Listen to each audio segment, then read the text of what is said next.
Existem aqueles problemas que a gente fala de regressão, classificação, aí a gente pode usar uma regressão linear, um XGBoost, que é um dos meus preferidos, inclusive mais usados. O que é isso? O que é esse monte de sopa de letrinha? Basicamente, eles vão fazer o trabalho que a gente já estava fazendo há muito tempo. Então, por exemplo, a área de fraude.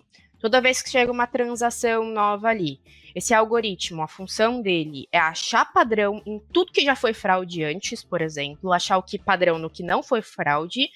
E aí, chegando uma nova transação, a gente tem duas possíveis opções ali, né? Duas possibilidades. Ou eu barro aquela transação, ou eu aprovo aquela transação. Todo mundo já deve ter sido barrado aí em alguma transação, de algum momento, né? Isso é feito a partir de uma IA. Então, ele entendeu o padrão de um fraudador e ele te classificou ali como um possível fraudador. Tá difícil achar casos customer facing. Então, a gente teve esse mês aqui, a Klarna, ela anunciou que tá usando o GPT para atendimento. E foi a primeira vez que uma empresa virou e falou, poxa, 2/3 do atendimento está sendo resolvido pelo ChatGPT. Isso causou um furor no mercado. Se vocês olharem as ações de uma empresa chamada Teleperformance, eles perderam acho que 3 bilhões de valor de mercado em 7 dias, que era basicamente uma empresa de atendimento, empresa francesa de atendimento. Eles faziam cobrança, atendimento, telemarketing, por aí vai. PicPay anunciou também agora, um pouco mais da metade dos chats do PicPay são automatizados pelo ChatGPT, mas é isso, né? Pô, cadê os outros casos de uso? Fala aí, analítico de plantão, belezinha? Tá no ar, tá valendo mais um episódio do nosso Analytics Talks. Teu conceito sobre dados aplicado a marketing, produto, tecnologia, semanal aqui no teu Deezer, Apple Podcast, Spotify, YouTube, Google Podcast, onde mais você está ouvindo agora, beleza? Hoje a gente vai falar sobre como utilizar a inteligência artificial para análise de dados. Como vocês devem saber, esse podcast aqui ele também é uma consultoria para mim e para o Luciano, porque a gente pega os temas que a gente não sabe, traz a galera que sabe e a gente aprende com isso, né, Luciano? Exatamente, meu parceiro. Exatamente. Então vamos falar hoje vamos aprender sobre inteligência artificial. É isso. É isso aí. Eu espero que você saiba alguma coisa, cara. Pelo menos. Eu não sei nada e gostaria de dizer que eu vou cagar um monte de regra aqui. Eu não sei porra nenhuma. Que bom que trouxemos os especialistas. Só vim falar merda. Bom, então quem vai ajudar a gente a aprender mais sobre inteligência artificial aplicada às áreas aqui de dados, vou começar por ela, ladies first aqui, Renata Biagi, vou pedir para você se apresentar para a galera aí. Muito obrigado pelo seu tempo, seja bem-vinda à nossa casa. Obrigada, gente. Bom, meu nome é Renata Biagi, sou cientista de dados, já estou na área há mais ou menos uns 5 anos. Já trabalhei em empresas como Nubank, Mercado Livre, Hospital Albert Einstein e atualmente eu moro na Europa, trabalho aqui em Portugal como Tech Lead, trabalho muito numa consultoria, então tenho uma diversidade de projetos em mãos, né, que cada projetinho aí dura pouco tempo, e o que eu acho isso incrível, basicamente, diga-se de passagem, né? Sou, além de tudo isso, né, professora, faço mestrado, enfim, tenho 1 milhão aí de facetas. Pô, tá explicado por que ela veio ensinar a gente inteligência artificial, né? Pronto, já entendeu o que a gente trouxe. E também com a gente aqui, Sandor Caetano, vai falar com a gente um pouquinho, inclusive, Sandor é autor desse livro aqui, o Cientista Executivo, junto com o Diego Barreto, um livro que é muito bacana, inclusive eu li em 3 dias esse livro aqui, e a gente aqui dos bastidores estava falando um pouquinho sobre algumas passagens do livro. Sandor, seja bem-vindo, meu camarada. Oi, gente, obrigado mesmo pelo convite. Eu sou o Sandor, tenho aí uns 15, 16 anos aí de experiência no mercado, já fui consultor, fui muitos anos consultor, já passei pelo Nubank também. Infelizmente não cruzei com você lá, Renata, foram momentos diferentes. Passei pelo iFood, PicPay, escrevi o livro O Cientista Executivo, também dou mentoria para diversas empresas, também tem, como é que você falou, Renata, várias facetas, também tenho várias facetas aí. Né?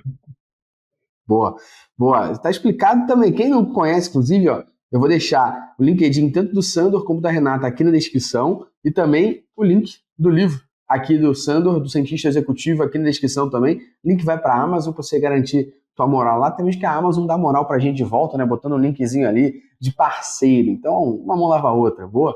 Pra gente começar aqui, eu queria que vocês ajudassem a gente a contextualizar 2 questões pra gente importantes, tá? Eu vou começar pela Renata essa pergunta aqui, o Sander complementa. Uma pesquisa feita pela TOTO disse que um panorama, né, um panorama de carreira até 2030, realizado pela TOTO, disse que 39% dos profissionais de marketing, eles acreditam que a inteligência artificial é uma das principais hard skills, né, habilidades técnicas, vamos dizer assim, desse conceito de hard skills.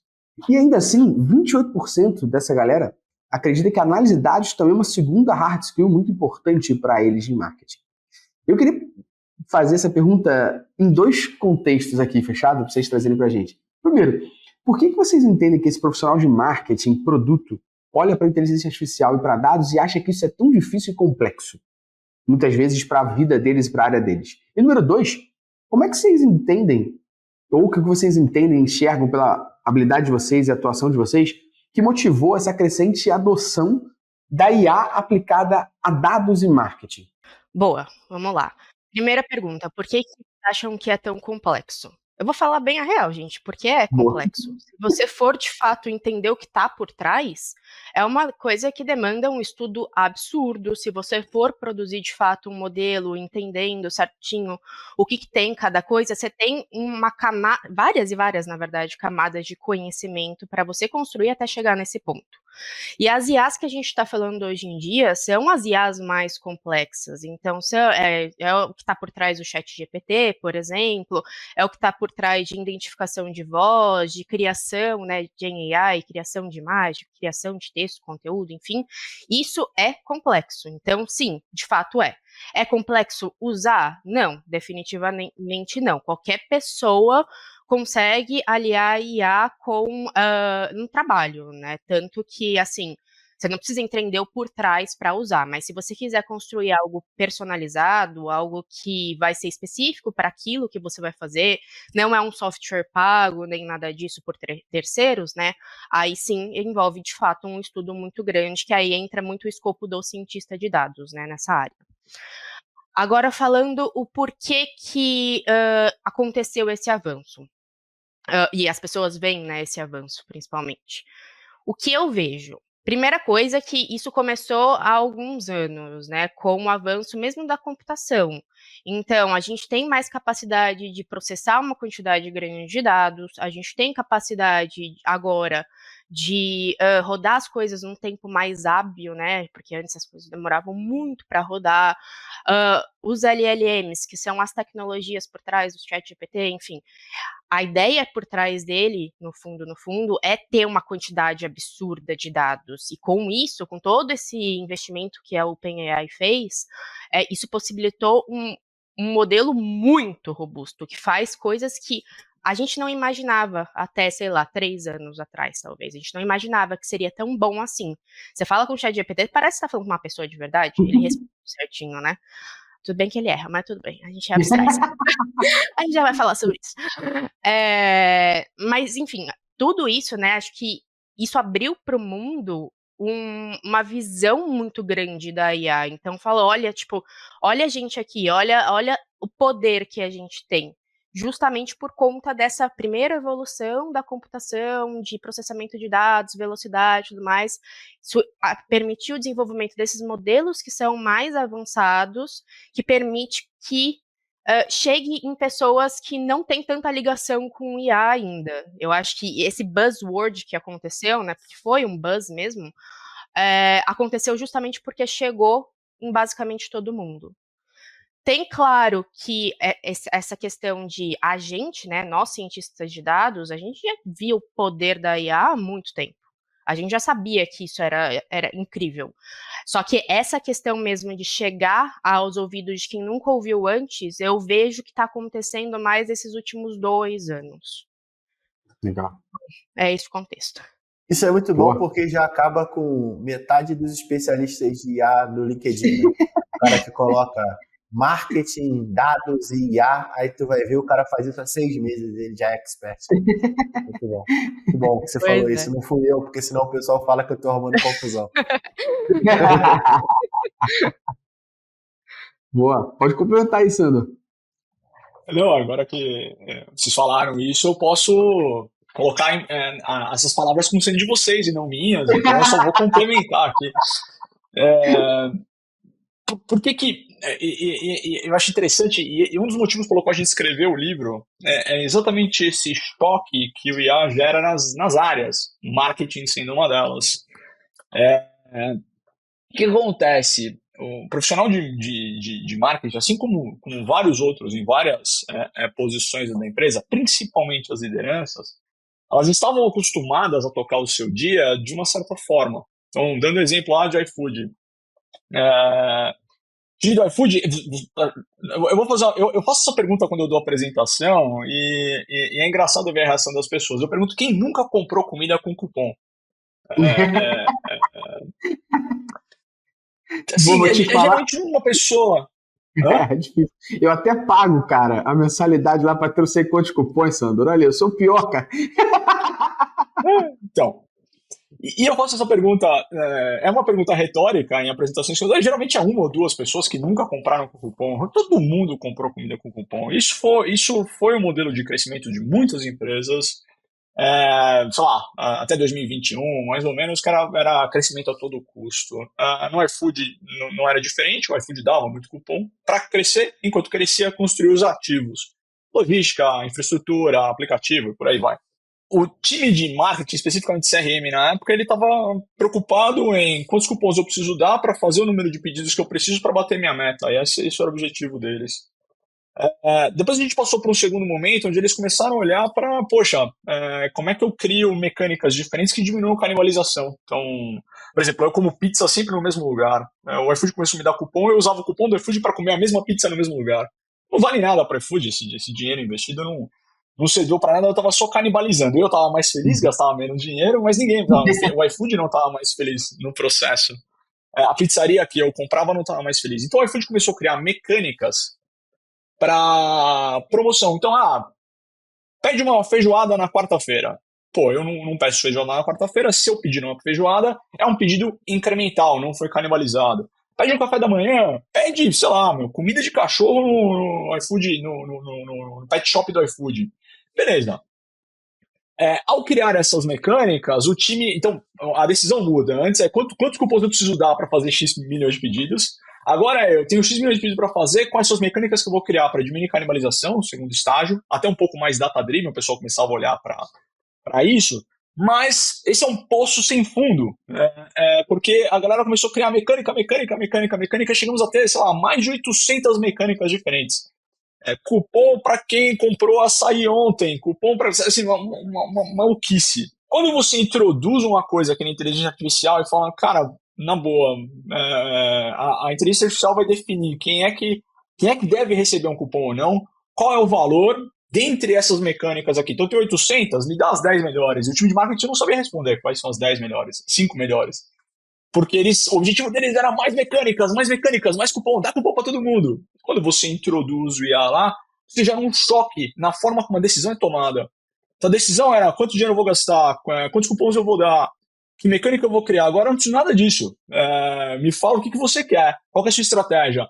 Eu quero crescer de forma melhor, sustentável, eu quero lançar um produto novo, o que você quer? Quanto dinheiro você tem? Quanto você vai investir? E o IA vai operar isso para você. Poxa, mas eu operava esse negócio. Isso foi um choque lá dentro do iFood. Tanto que o time virou de ponta cabeça, ele deixa de ser um time tradicional de marketing, vira um time de engenheiros, no final das contas. E isso tem sido a parte mais chocante, né? A forma como você muda as decisões que você toma. Eu acho que isso tem sido não só chocante para as pessoas, mas um freio de inovação dentro das empresas. Perfeito. Quer trazer um comentário aí, Luciano? Não, só vou aprender aqui só, irmão. Fica bem quietinho.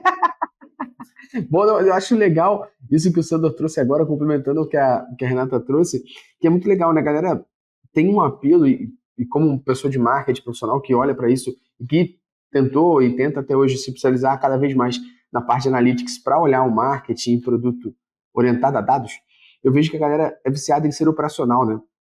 Então, ao invés de eu utilizar a tecnologia em prol de eu ser mais estratégico e operacionalmente ela me auxiliar a evoluir, fazer mais rápido, a galera fica desesperada, porque não, eu tenho que fazer o operacional. E esse choque ele acontece em vários momentos, né? Se a gente for falando do avanço tecnológico aqui, se a gente for pensar, a galera... Vou nem falar de marketing, vou falar dos estagiários de direito aqui agora, beleza? Se a gente fosse falar dos estagiários de direito, eles imaginaram, então, o que seria da vida deles, uma vez que a tecnologia agora faz com que os processos sejam todos digitalizados. O que eu vou fazer agora na minha vida? Por que eu vou deixar de ir no fórum com a câmera digital, tirar foto? O que eu vou fazer na minha vida? Pô, talvez agora vai ser o momento onde você vai aprender a fazer o trabalho que o advogado faz. Porque o que você fazia era ser o estagiário que não tinha necessidade de tirar foto do processo para arquivar dentro do material. A tecnologia permitiu que tudo fosse digital. O direito ainda assim tem muita coisa física, né? Mas muitas coisas fossem digitais para que você agora pudesse fazer parte de outro processo.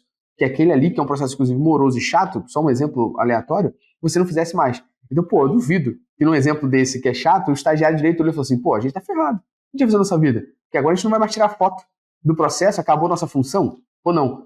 Talvez você agora vai, de fato, ir para o escritório de direito para aprender, né, a fazer os processos, saber o que você tem que fazer em cima disso e não tirar foto. E eu vejo que o profissional de marketing, por termos hoje um boom do marketing digital, assim como a gente tem um boom de dados, a gente tem muita gente operacional que, na hora que vem uma tecnologia que ajuda a maximizar essa parte operacional, ajuda a evoluir, ajuda a agilizar, essa pessoa tem um choque, porque ela não entende onde é o papel dela nessa função.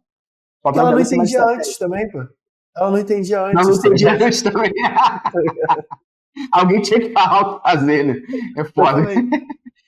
Então existe um choque sobre o que eu faço com isso. Eu vejo que não só a IA, mas todas as tecnologias, quando elas resolvem alguma dor, as pessoas ficam desesperadas. Então, se a gente for pensar de novo cartório, talvez daqui a pouco, um pouco mais para frente com blockchain, será que cartório ainda vai existir? Então, todo mundo que tem cartório deve estar desesperado agora. Não, você evolui, vai estudar o que é um blockchain, vai ver como é que você se adapta a isso, né? Acho que existem tecnologias aí que cada vez mais vão ser disruptivas e que vai fazer a galera evoluir. E aí, em cima do que a gente trouxe aqui, da inteligência artificial, do que o Sandor trouxe, do que você trouxe, Renata, queria começar pelo Sandor aqui agora. Eu queria entender quais são as etapas práticas para uma empresa começar a implementar a inteligência artificial em seus processos de análise de dados. Você e a Renata fazem isso, já fizeram isso, já tinham ciência disso. E eu queria entender a galera que está ouvindo aqui. Você que está achando que começar a implementar isso é só fazer alguma coisa de chat GPT, você está ferrado, né? Boa. E para a galera que assistiu e está assistindo o nosso podcast aqui agora, vai começar a ver que o sistema operacional da Apple está fudendo todo mundo, né? Porque se eu ficar um tempinho assim, daqui a pouco sobe um joinha lá. Se você fizer assim, ó. Ah, o meu não vai, porque tá conectado. E aí, se eu fizer assim, que eu nem tinha visto... Paz de amor, paz de amor. A Apple simplesmente resolveu fazer isso para todo mundo, foda-se a opinião do seu usuário. Mas vou usar IA. Vou recapitular a pergunta pro Sandro. Eu vou pegar uma IA para poder ver como é que eu desabilito isso. Não é possível, porque a Apple simplesmente atualizou o sistema operacional, agora dependendo do gesto que você faz, ela fala, foda-se, vou aplicar alguma coisa no teu vídeo, né? Aí, nem toda tecnologia ajuda, gente, viu? Isso aqui é um exemplo dela mal aplicada. Ô, meu, tu não foi. Aí foi isso, né? Olha que loucura. Muito bom. Só de vocês, ela é seletiva, tá? Aí, ó. Seletiva ainda. A galera que tá só ouvindo agora tá ferrada, vai ter que parar pra assistir tudo que rolou aqui. Mas, recapitulando esse momento que não a IA, mas o sistema operacional da Apple foi meio louco, né? Igual a IA pode fazer isso também. Eu queria recapitular falando o seguinte, quais são as etapas práticas, então, para uma empresa começar a implementar a IA em seus processos de análise de dados?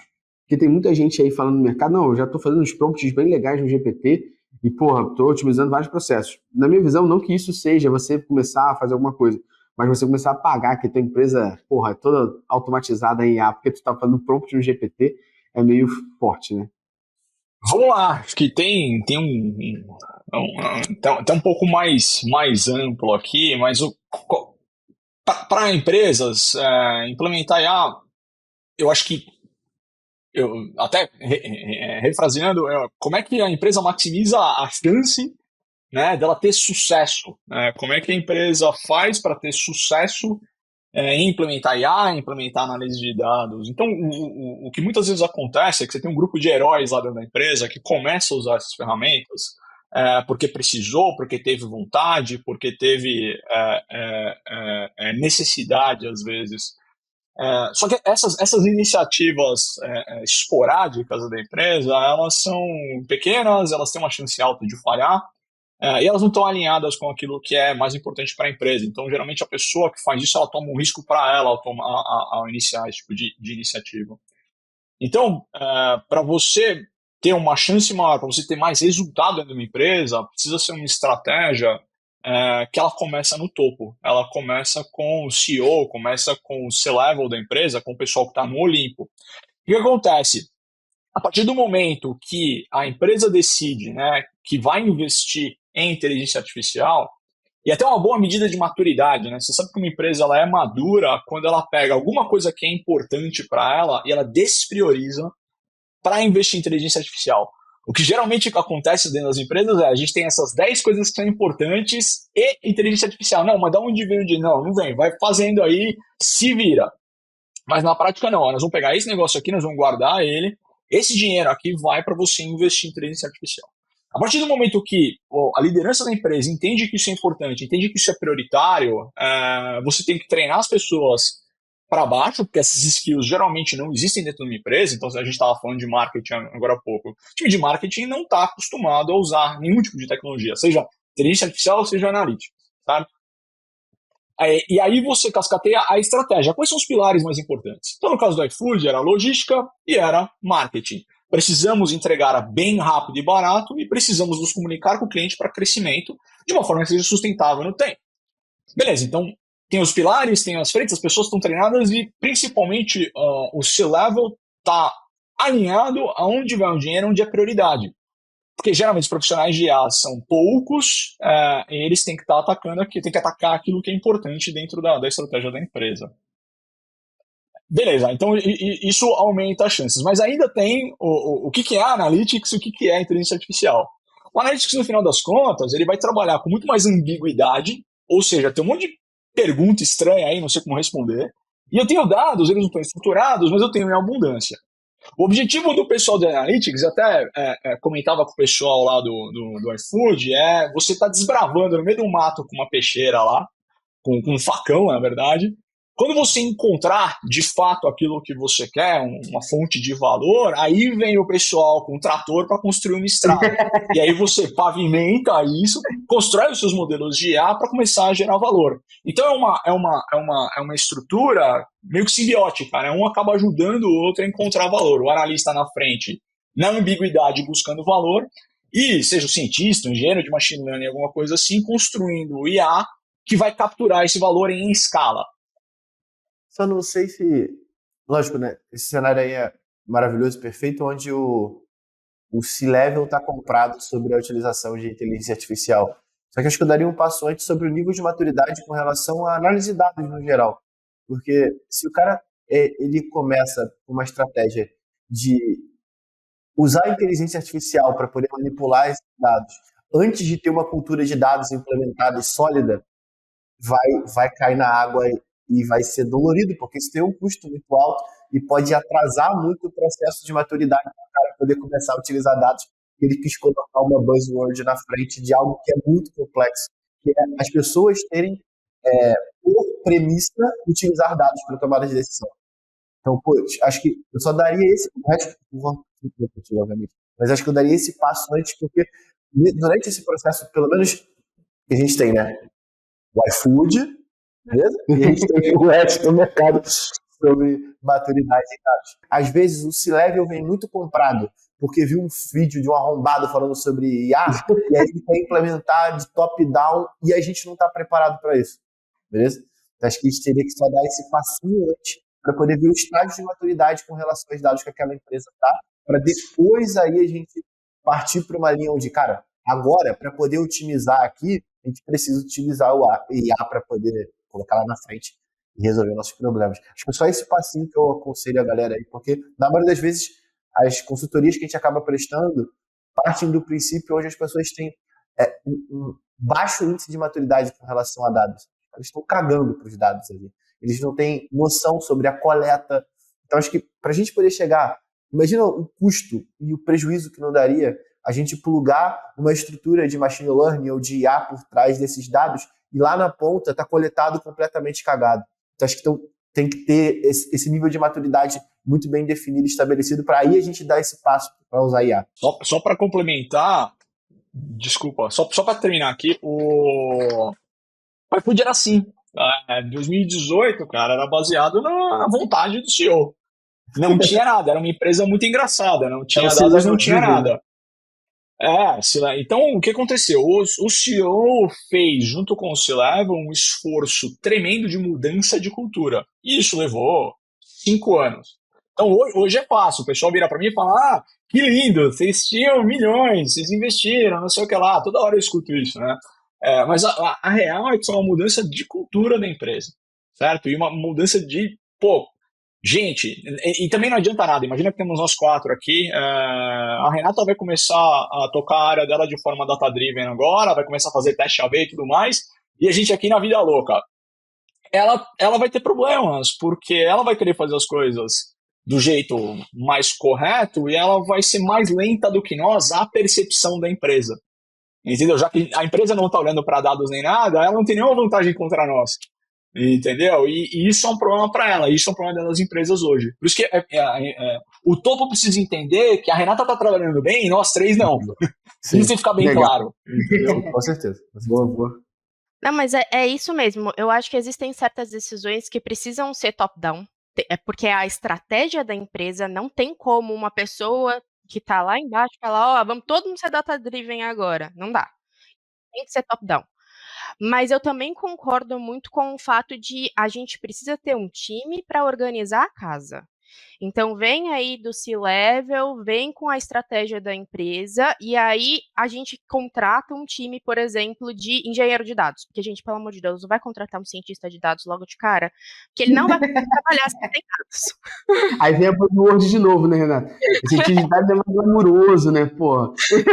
A gente tem que estar ali ali no final da ponta, quando o negócio já está organizado. Não é nada glamouroso mesmo. Mas não tem como, sabe? A gente não tem esse conhecimento que um engenheiro, um arquiteto de dados teria para fazer, para organizar a casa mesmo. É meio que estruturar. Aí vem o cientista depois e começa a gerar valor com aquilo que o engenheiro, que o arquiteto fez. O analista, o cientista, né? Então, eu vejo muito essas duas frentes que vocês falaram. Primeiro o C-Level, depois estrutura uma equipe para consertar os dados, para disponibilizar os dados, e aí aí vai entregando de valor de pouquinho em pouquinho. Eu acho que a equipe inicial, ideal, assim, meu ponto de vista, é o engenheiro de dados junto com o analista de dados, porque o engenheiro vai construindo muito essas coisas, o analista vai vendo a relação com o business, vendo se está dando certo, também tem um certo conhecimento, né, do que o engenheiro faz, ainda que muito mais básico, e aí sim, depois você pensa em implementar IA.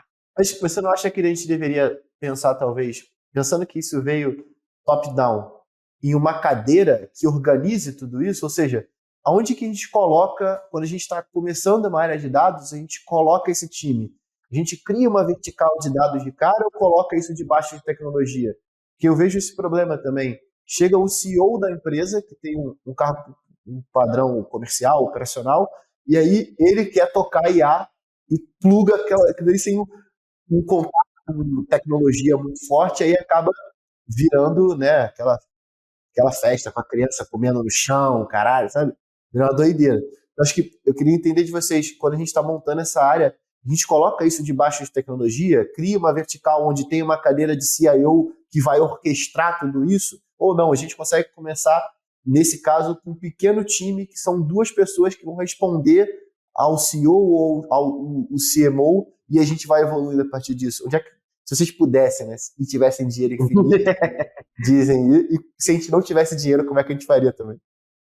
Eu já vi todas essas vertentes. Então, eu já vi gente que criou direto com a parte, então ele responde direto para o CTO, que é a pessoa da tecnologia, ou para algum C-level aí da vida. E aí, depois disso, esse cenário é o que eu acho ideal, tá? Então, você começa ali respondendo, talvez, para algum C-level da vida, mas com um time pequeno de dados que atende a área de business, talvez foque em uma ou 2 áreas de business, por exemplo, a área de marketing, a área de operações, não sei, o que for mais relevante ali para aquele momento. E o ideal que eu vejo, que eu acho que mais funcionou da minha experiência, é espalha depois.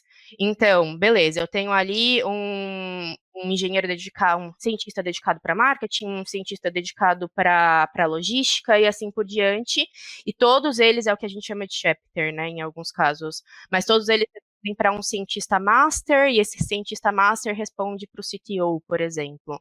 Só que eles estão integrados no business, porque eu vejo muito uma relação do cientista com a área de business. Eu acho que tem que andar muito de mãos dadas.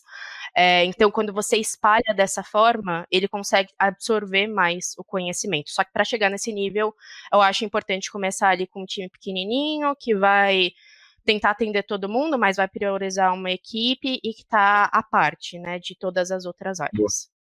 Eu vou deixar o Sandro complementar, mas vou fazer só um jabá, que a Renata trouxe um negócio que é legal. Eu vou fazer só um jabá pro próprio Sandro aqui, de nada, tá?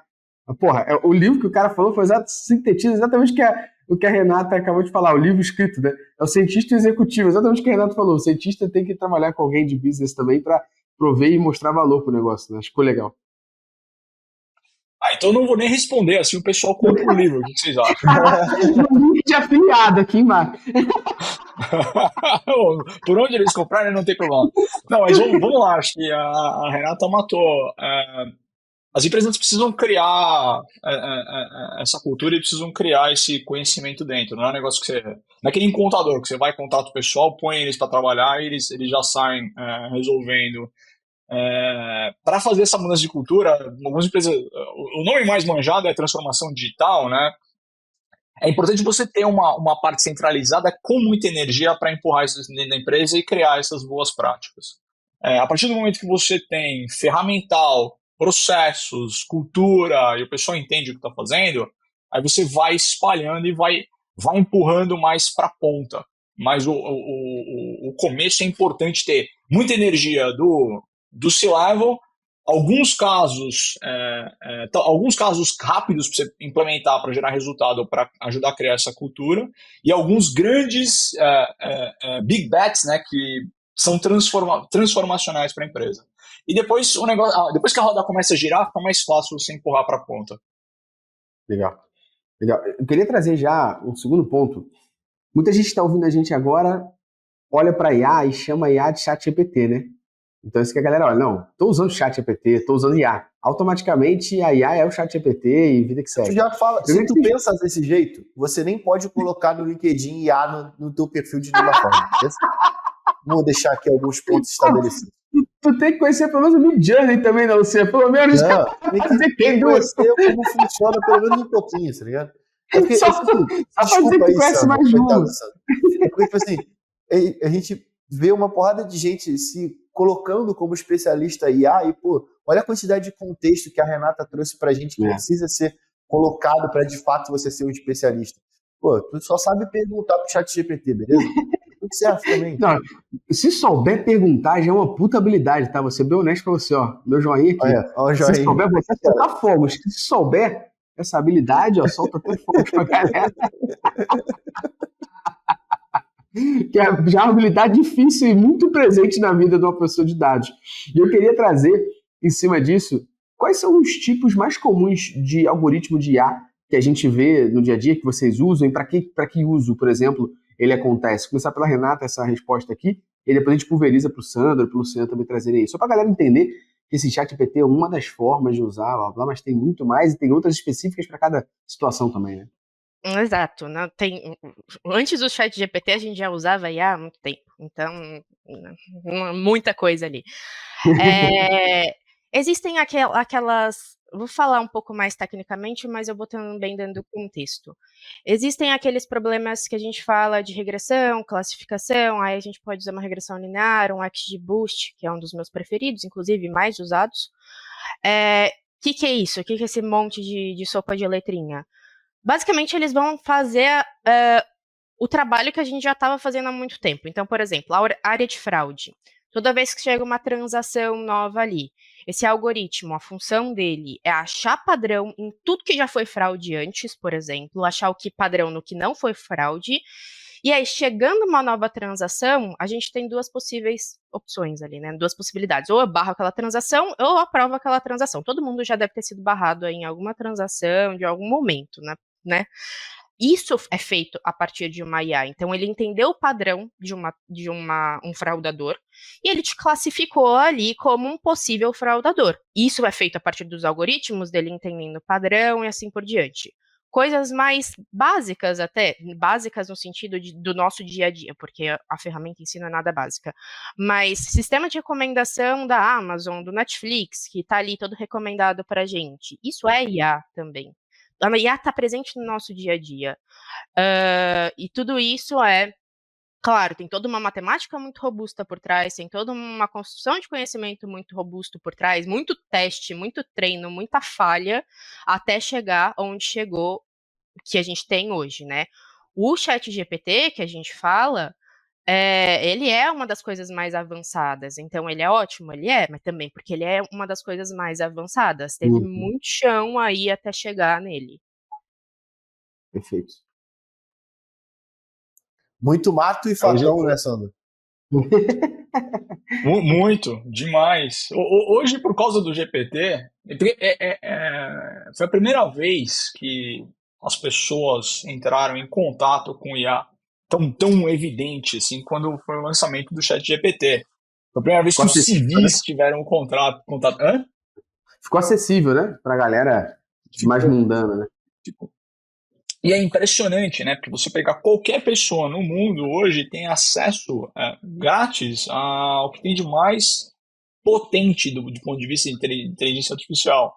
Você entra lá no Google, você entra lá no Bing lá e você pode usar, você tem acesso a essas coisas. Então foi transformador, foi a primeira vez que as pessoas, né, os civis tiveram contato e falaram, nossa senhora, isso aqui é fantástico. E por causa disso, eu estou sendo obrigado a chamar o resto de IA clássico, né? Exato, até para ficar mais fácil das pessoas entenderem. Então, e por aquilo que pareça, apesar do ChatGPT parecer fantástico, a Renata estava falando que, poxa, ele erra, ele alucina, ele tem problemas, não é onde está o grande valor, né? Então, existe um potencial, a gente olha para isso e fala, nossa, isso aqui pode ser grande um dia, mas a verdade é que tem mais de um ano que foi lançado o ChatGPT e ainda as empresas têm falhado em encontrar casos de uso customer facing. Então, legal, eu consigo usar ele como estagiário. Escreve aí código para mim. Escreve aí um texto para mim. Péssimo, inclusive, eu falo pra isso. Ele é péssimo, é o pior estagiário da face da Terra. Que nada, ele não dorme, ele não reclama, ele não pede aumento, não pede aumento, não falta, trabalha de sexta-feira à tarde. Você estava falando. Bom, eu não vou, coitado dos estagiários. Mas o ponto é que tá difícil achar casos customer facing. Então a gente teve esse mês aqui, a Klarna, ela anunciou que está usando o GPT para atendimento. E foi a primeira vez que uma empresa virou e falou, poxa, 2/3 do atendimento está sendo resolvido pelo ChatGPT, e isso causou um furor no mercado. Se vocês olharem as ações de uma empresa chamada Teleperformance, eles perderam acho que 3 bilhões de valor de mercado em 7 dias, que era basicamente uma empresa de atendimento, uma empresa francesa de atendimento, eles faz cobrança, faz atendimento, telemarketing, por aí vai. PicPay anunciou também agora, um pouco mais da metade dos chats do PicPay são automatizados pelo ChatGPT, mas é isso, né? Pô, cadê os outros casos de uso? E aí quando você vai para a IA clássica, poxa, tem de tudo, tem forecasting para entregar na mão do seu CFO, quanto é que a gente vai vender no ano, você usa sistema de recomendação, você faz modelos de risco no geral para antifraude, para empréstimos e tudo mais ou menos relativamente parecido à forma como você vai montar esses modelos. Então tem toda uma gama de modelos aí,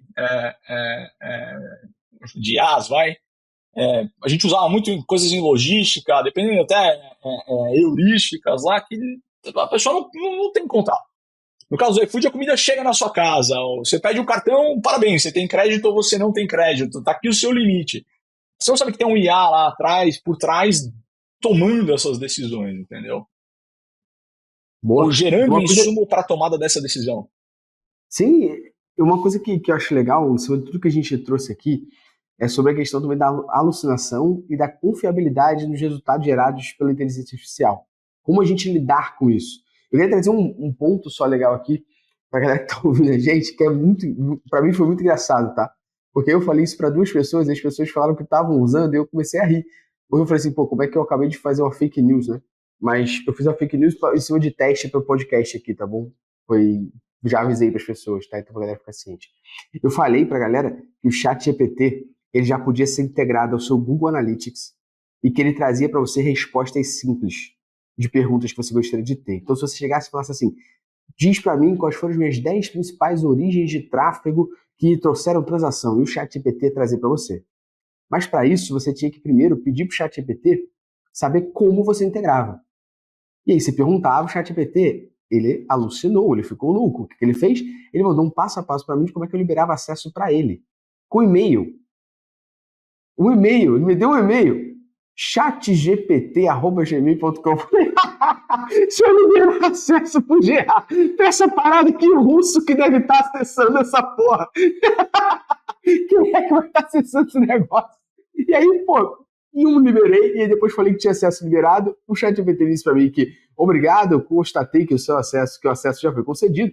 E eu comecei a fazer as perguntas aleatórias, abrindo a minha conta e vendo que não batia nem um pouco. E eu falei isso pra 2 amigos só. E eles falaram, pô, tô tentando aqui, mas toda hora ele tá mandando um monte de resultado errado. E aí minha pesquisa ali, a brincadeira que eu fiz foi justamente essa, que é, como é que a gente pode confiar nos dados apresentados por uma inteligência artificial e como que a gente pode lidar com possíveis alucinações e viés, e até para vocês puderem trazer pra gente o que é essa alucinação, de fato, que uma IA pode fazer. Porque o que eu tenho visto muito de mercado, e por favor me corrija se eu estiver errado, Luciano também, ele tá pagando de humilde aqui, que não usa IA para nada, mas tem muito conhecimento também, pagando de humilde à toa. Como é que a gente lida nesse dia a dia com essas possíveis alucinações que a IA dá e o que é essa alucinação? E como é que a gente gera essa confiança no dado que ela está me trazendo? Porque tem muita gente hoje que não domina uma determinada área, faz pergunta ao ChatGPT e confia 100% no número, no dado que está trazendo, como nessa brincadeira que eu fiz aqui agora. Boa? Acabei de fazer essa brincadeira. Assim como que você lida com a alucinação da IA? Pede desculpa por ela. Mas a galera confia nos dados sem nem saber do que está se tratando. Sem nem saber ter o mínimo de conhecimento daquilo que perguntou. E aí a IA responde alguma coisa e a pessoa fala, tá certo. Esse para mim é o grande ponto onde a gente tem que tomar muito cuidado. Principalmente porque, de novo, a IA ela vai ajudar a gente a automatizar o processo de análise de dados com produtividade. Você monta ou mostra o esquema de uma determinada estrutura de dados que você quer consumir, e aí você fala, monte uma query que vai fazer isso, isso e isso. Você vai conversando com ele. E o ponto está em pedir algo que você não tem controle para uma IA resolver para você, porque você não sabe atestar se aquilo é performático o suficiente, se aquilo, principalmente, por isso que eu falei que a IA, para mim, é um péssimo estagiário, se isso é seguro, porque na maioria dos casos a gente tem vários exploits aí dele gerando código com vulnerabilidade de segurança, ou seja, se a gente não tem controle, a gente, de novo, por isso que a galera tem falado muito sobre mas tem lá o Devin que vai substituir a necessidade de um programador. Cara, será que a pessoa que está manipulando e fazendo as perguntas para que isso seja montado tem o conhecimento para poder atestar se aquilo que está sendo feito funciona ou se funciona da melhor maneira possível? Porque nenhum produto de tecnologia vai escalar com um código feito em 3 segundos no chat GPT, gente. Não tem. Você, tudo bem, eu posso estar falando merda igual o Bill Gates, né? Quando falou que a internet não ia vingar. Mas, para mim, nesse momento, eu não vejo. Por exemplo, eu lidei com alguns cenários onde eu brinquei com conteúdo. Então, sei lá, vou trazer aqui alguns cases que eu trouxe com relação a IA. Eu tava esperando, quero ver, eu vou ficar só olhando pro Sandro e pra Renata para ver a reação do uso do Luciano nesses cases da IA, por favor. Eu fui brincando desde curadoria de conteúdo até com interação com outros seres humanos usando o Twitter como base. Então eu comecei com uma newsletter pequena, uma pequena newsletter onde ele ia trazer para mim um resumo dos campeonatos de CS que eu acompanho. Legal, a alucinação é super controlável de acordo com o fator determinístico que você emprega para ela, tudo bem. E eu fui descendo mais um pouquinho. Agora vamos para o Twitter de verdade, né? Vamos criar um bot no Twitter que vai trazer essas notícias para as pessoas. E aí eu fiz um bot para CS, um bot para política e um bot para fofocas no geral. Tentando testar esses nichos, né? E aí, pô, primeira preocupação, da onde eu extraio uma fonte de dado, porque assim, a IA, ela vai analisar esse dado a partir de uma fonte, eu não posso mandar ela inventar uma notícia, e ela comentava sobre. Então, esse bot de política, inclusive, foi bem interessante, porque foi a primeira vez que eu testei a IA dando opinião sobre algo que aconteceu. Então, eu montei o agente para que ele tivesse um contexto até com um viés político, né? Então, você leu esses livros, você tem esse conhecimento, e aí depois ele opinaria em cima de notícias criadas no G1. Então, ele lia a notícia, analisava a notícia, e era como um cara desse aí de política mesmo, que o cara entra lá e comenta. E a minha ideia, inclusive, era criar uma IA de direita e uma IA de esquerda e botar elas para brincar uma com a outra, onde uma ia responder o comentário da outra. Loucura total. E é óbvio. Quem alucinou não foi a IA, foi o Luciano nesse caso. Ele que alucinou. Mas maluquice, né? Sábado, tempo livre, a gente faz essas merdas. E aí, cara, o ponto interessante foi que de você ver como que você consegue brincar com a rede e com o algoritmo. Porque é óbvio que quando eu coloquei a IA com a persona de um militante do MST, eu tive um alcance muito maior. Pô. Porque ele comentava aquilo com um viés de agressividade muito maior. Não, lógico, não tô querendo dizer que quem é do MST é violento, nem nada, mas trazia um peso maior para aquele contexto e não sobre as pessoas que estavam comentando política sobre o viés de esquerda. Pelo contrário, era o tio bolsonarista que queria comentar xingando a IA. Eu achava maravilhoso isso. E aí, beleza. Como começou um ano que é um ano de eleição, eu falei, isso aqui eu não quero mexer mais, testei, validei, tá tudo certo, dá para fazer. Fechei. E aí foi onde eu comecei com um bot de fofoca, pegando só e consumindo as notícias para ele poder tratar e, pô, uma puta parada que você tem que acabar trabalhando, né? Que é você trabalhar com notícias ruins, né? Como que o bot vai analisar o contexto para poder dar uma notícia que às vezes é falando sobre a morte de alguém. E aí, pô, tive que fazer um trabalho de refinamento ali, uma série de notícias que comentavam sobre várias coisas, inclusive foi a primeira vez que eu usei a base de fine tuning lá, para poder ter um banco de notícias e como que a gente criaria comentários sobre aquilo, considerando, pô, se isso aqui for uma morte, tu não vai falar, olha a fofoca, tá ligado? E aí foi muito maneiro. E aí o ponto de virada, onde eu tive o maior boom de, não de acesso, mas de alcance, foi quando eu virei pro Big Brother, cara. Eu peguei essa IA e coloquei ela para comentar notícias sobre o Big Brother automaticamente no Twitter. E assim, tem um post no LinkedIn lá, onde eu explico todos os pontos desse experimento, mas, cara, eu consegui, num momento, em 12 dias, mais de 480 mil impressões. Então, assim, é um ponto interessante da gente entender uma aplicabilidade para conteúdo, onde eu conseguia ter o conteúdo no Twitter mais rápido do que a própria Globo falando sobre Big Brother. E assim, comentando, dando opinião. E aí teve a grande cereja no bolo, foi quando eu coloquei a IA para, ao invés dela falar e comentar a notícia, ela interagia com outras pessoas. Então eu ficava lupando aquele feed de pessoas falando sobre Big Brother, e aí a galera ia inflamando num nível absurdo. Porque óbvio que eu enviesei totalmente a IA para poder defender só um participante. E aí, cara, isso gerava muito mais alcance dentro da estrutura do algoritmo do Twitter, que ele me catapultou para mais de 680 mil impressões em, tipo assim, 2 dias. Ou seja, eu demorei 12 para conseguir 480, e aí em 3 dias eu fui para 600 e caralhada. Porque o impacto de eu comentar e comentar com... De novo, né? Você falou, a Renata falou, você conversa ali e parece que você está conversando com uma pessoa. Foi exatamente isso que eu fiz. Então, como que a gente conseguiu ludibriar as pessoas que estavam usando ali para poder gerar esse alcance no momento onde a gente tem as mídias cada vez mais caras? Eu acho que foi um bom teste para a gente poder testar um jeito, não grátis, né? Porque custou dinheiro essa estrutura toda, mas um jeito mais simples, um jeito mais lateralizado para compra de mídia ali, sabe? Dá para fazer essa mesma quantidade de alcance. E, inclusive, eu fiz dentro desse teste, eu comecei aí a usar algoritmo de classificação, né, para poder entender dentro daquele contexto da notícia qual seria o produto que eu poderia colocar como afiliado da Amazon no primeiro comentário fixado.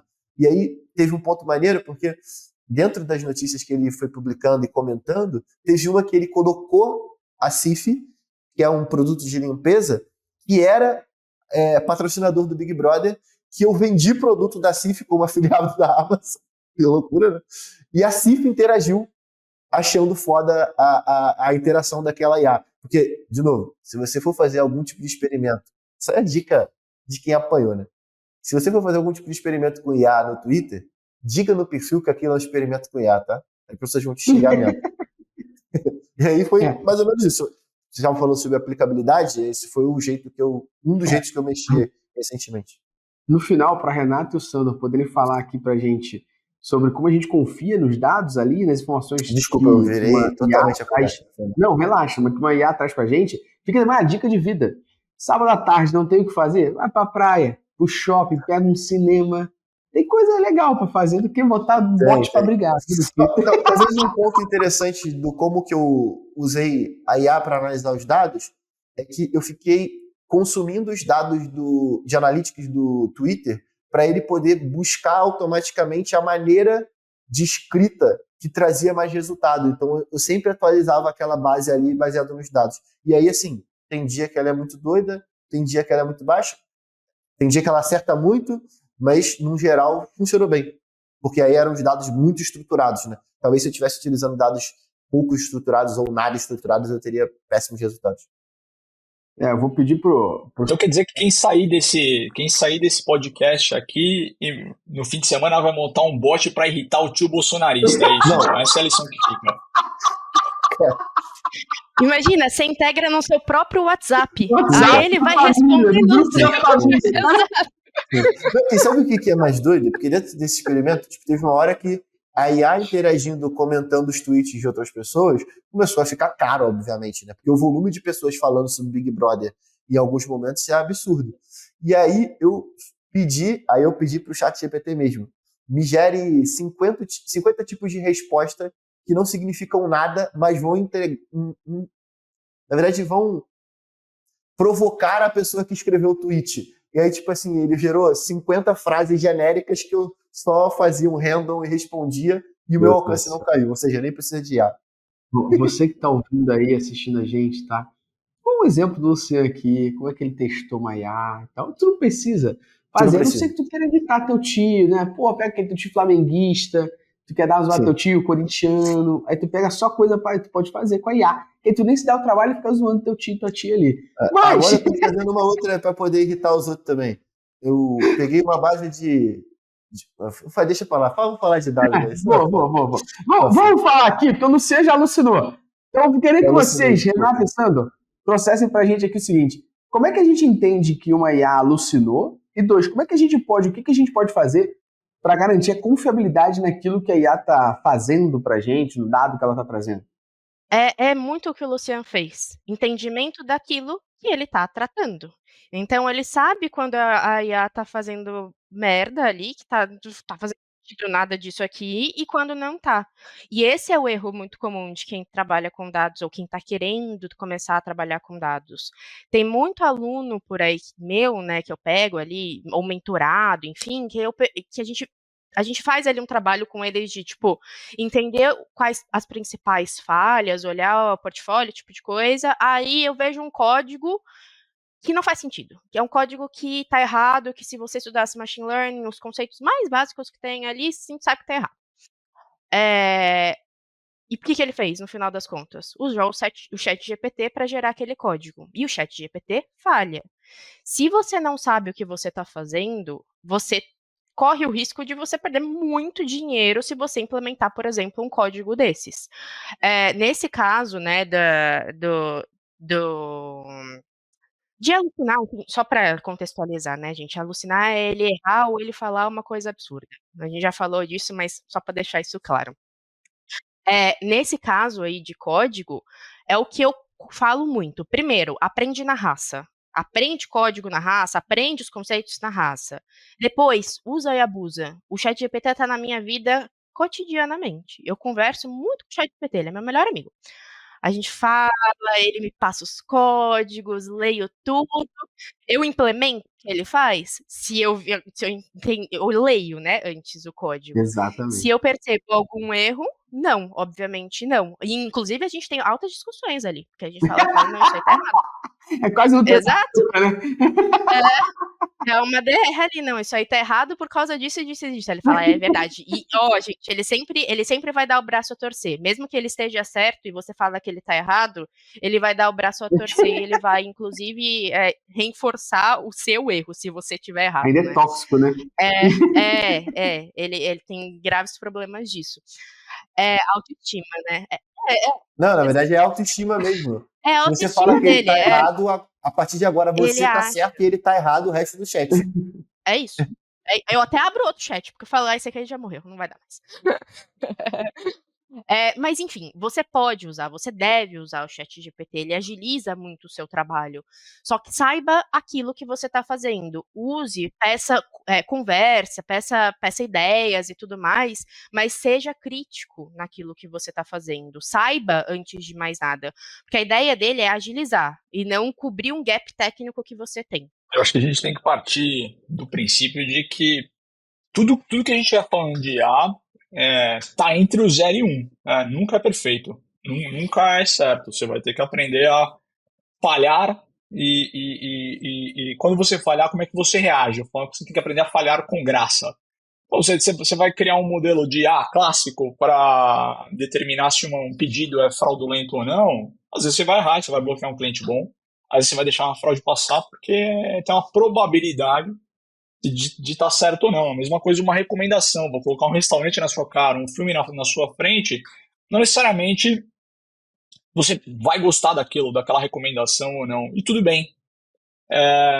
Onde é que começa a dar problema? No caso das alucinações do GPT.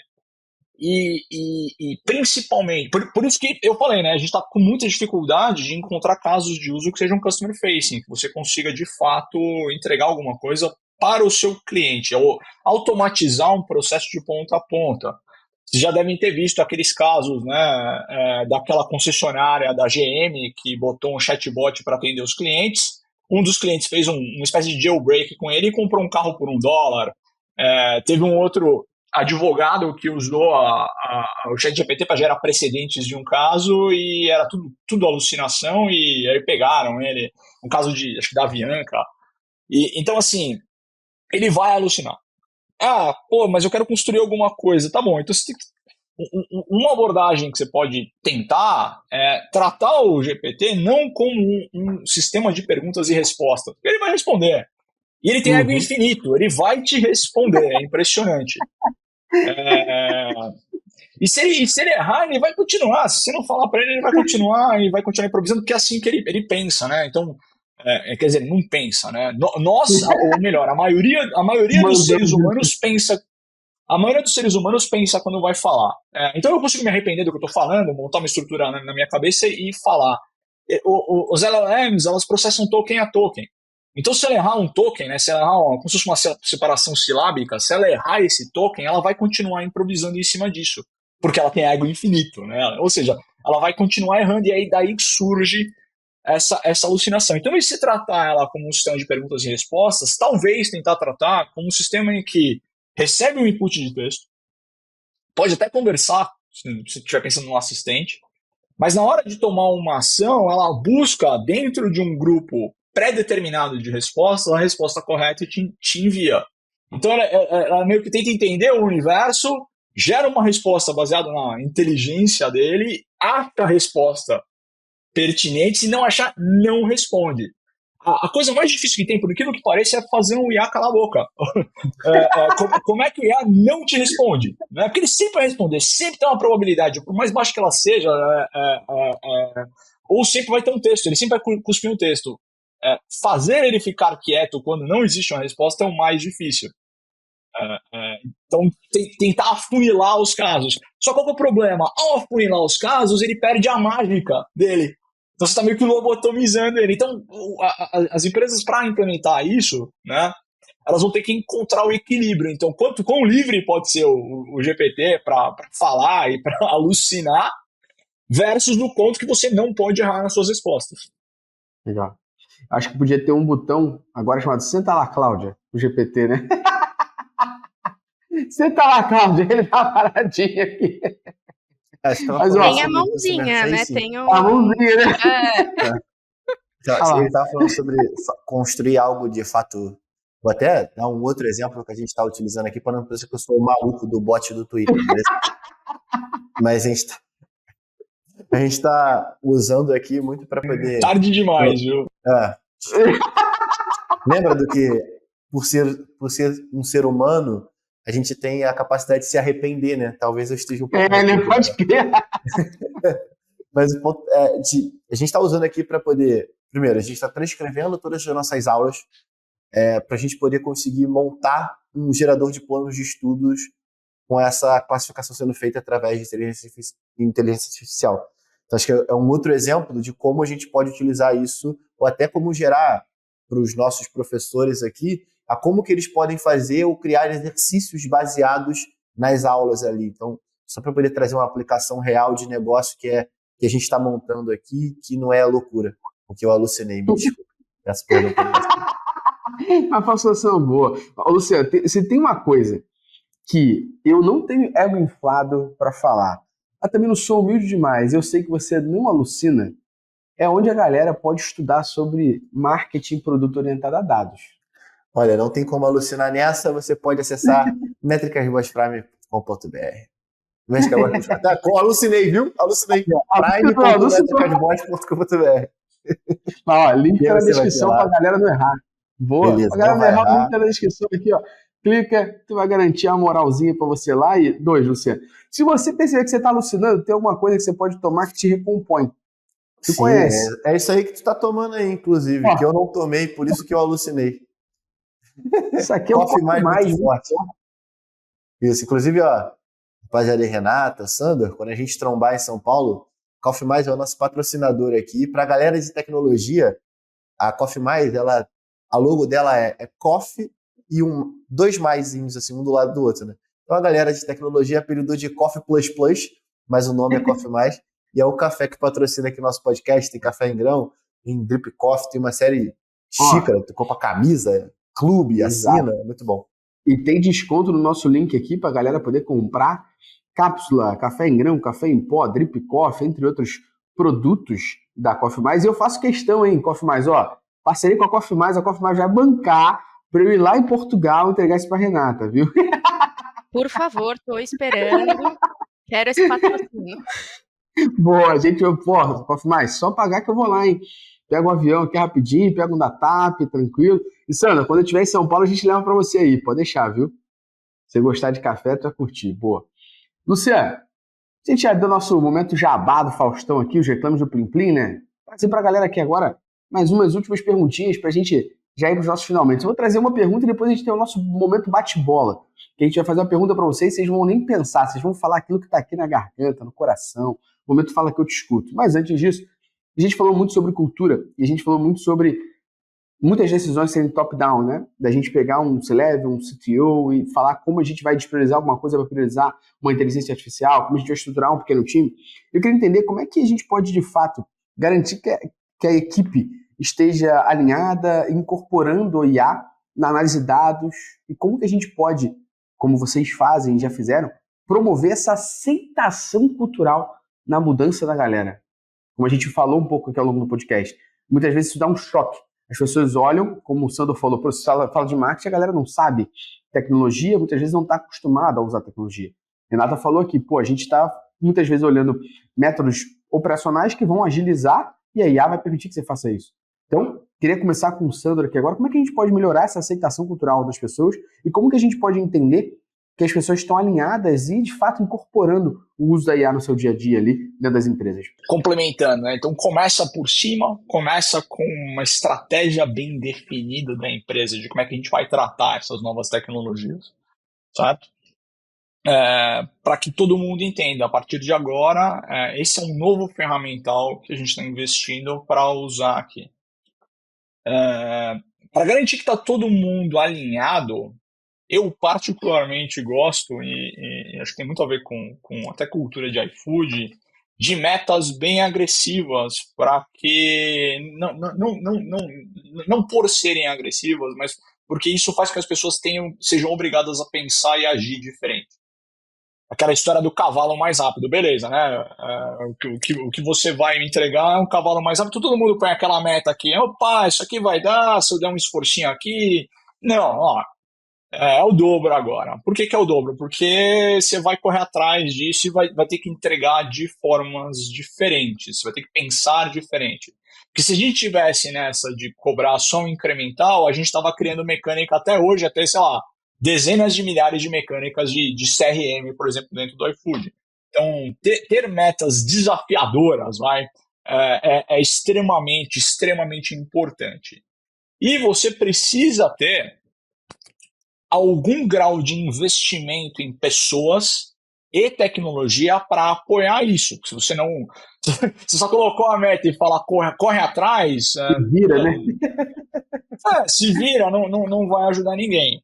Ah, mas da onde eu tiro dinheiro? Bom, você vai ter que olhar para a sua estrutura e priorizar melhor, priorizar diferente. E o mais importante, falar não para algumas coisas. Acho que a parte mais difícil de priorização é falar os nãos. É escolher dentre 3, 4, 5 coisas quais são de fato as duas mais importantes para você poder colocar esforços. E aí, para fechar, né, apesar de ter as metas, medir isso agressivamente, você precisa acompanhar para ver se de fato essas coisas estão gerando resultado. Por quê? Porque é muito comum você entrar numa situação de, estou fazendo analytics, estou usando dados, e aí você tem uma explosão de uso amador, onde muita gente vai começar a criar dashboards infinitamente lá, por criar dashboards, não para melhorar o seu produto, para trazer mais crescimento, diminuir custos, aumentar receitas. E aí você fecha o círculo. Vou complementar. O Sandor, ele deu uma ótica mais empresarial, concordo totalmente. Então, vou só complementar com uma ótica mais pessoa mesmo. Você que é cientista de dados, que é analista de dados, ou que quer ser, não adianta você entrar numa empresa esperando que você vai ser super bem recebido por todos os times. Não vai. Tem time ali que tem medo de perder emprego. Isso é uma realidade. E aí, por ter medo de perder emprego, eles têm medo de você, da IA, de tudo isso. Então, além de aliar, né, da empresa dar esse poder a você de alguma forma, a IA, aos projetos, você também tem que fazer o seu ter um jogo ali de cintura. Então, conversar com as áreas de business, ficar muito próximo deles, mostrar ali o poder daquilo para melhorar o trabalho deles e não para atacar o trabalho deles. Fazer pequenas entregas com eles, né? Então, você mostra ali, olha que legal esse MVP aqui que a gente construiu e o que poderia dar de valor para você. Isso, aliado à estratégia da empresa, eu acho que é o grande valor. Então, ter esse poder aí de comunicação e persuasão. Pô, perfeito, perfeito. Eu só adicionaria um ponto que vocês dois falaram, o Renata trouxe também, desse medo que a galera vai ter. Isso já acontece com a área de dados também, né? Muitas vezes o que você faz é ser advogado do diabo em vários casos, porque as pessoas, elas amam os dados a partir do momento que eles são convenientes à opinião dela, né? A partir do momento que o dado é inconveniente à opinião da pessoa, aí ferrou, né? Aí você começa a ser odiado, aí o dado não funciona, da onde vem essa coleta, que ferramenta é essa, da onde você está mensurando, da onde puxou isso. Quando o dado é conveniente, reforça a opinião da pessoa, é maravilhoso. Quando é inconveniente, contraria o que a pessoa pensa, aí ferrou. Então, se a gente fizer isso aliado a IA, já era, né? Entendi bem. É bem legal ressaltar isso aqui. Agora, ó, a gente vai fazer 3 perguntinhas. Eu vou começar fazendo a primeira pergunta para a Renata, e aí depois o Sandro responde essa pergunta também, e eu vou depois para o Sandro e para a Renata, mas ó, é sem pensar muito, vocês têm que soltar aqui assim, ó, o que está no coração, o que está no peito de vocês, na garganta, aquele momento fala que eu te escuto, para a gente servir de terapeuta para vocês, beleza? Então bora lá, Renata. Para você, qual o principal erro ao usar IA? Perguntar coisas que você não sabe a resposta. Boa. Se quiser contextualizar, fica à vontade. Vou contextualizar. Claro que você não precisa saber exatamente a resposta que ela vai dar, porque muitas vezes a gente faz, por exemplo, uma questão de fraude, a gente faz, ela entende o padrão do dado e aí ela te dá a resposta. Mas é você não fazer um deep dive daquilo ali. Então, você vai tentar entender a resposta da IA, e é sua obrigação, pelo amor de Deus, entender a resposta da IA, seja você usando na empresa, você usando para estudos, usando de qualquer forma, entenda de fato, sabe, daquilo que você está falando. Não confie cegamente nela. Porque ela erra. É o que o Sandor falou. Ela erra, é de 0 a 1. Então, entender ali o que ela está de fato fazendo, a decisão que ela está tomando, o caminho de decisão que ela fez, isso é importante. E aí é o que eu falo, né? Você tem que ter um contexto muito grande sobre aquilo que você está perguntando. Legal. Boa. Para você, Sandor, qual o principal erro ao usar IA? Não medir os resultados. Você está construindo um modelo, ele tem um objetivo claro. Ele tem que dar um resultado, seja uma melhoria de receita, uma diminuição de custos ou um aumento de crescimento. Mas esse modelo aqui é um modelo de fundação, um enabler. Beleza, quantos por cento dos seus esforços são em modelos enabler? E qual é o valor dos casos que ele está enabling? Se você não mede isso, você está só bullshitando. Boa. Para você começar agora, hein, Sandor? Vamos lá. Quem hoje não está estudando e começando a usar IA, está? Aí você complementa. Ferrado. Boa. E você, Renata? Quem hoje não está estudando e começando a usar IA, está? Eu ia dizer chorando. Mas é quase que o que ele falou. Que é uma longa caminhada, né, Sandor? A gente sabe disso. Boa. Então você agora, Renata e o Sandor complementa com a visão dele. Você acredita que IA vai dominar esse nosso mercado de dados e vai ser impossível a gente não usar ela no dia a dia? Não, eu não acho que vai dominar. Eu acho que já dominou. Boa. Perfeito. E você, Sandor?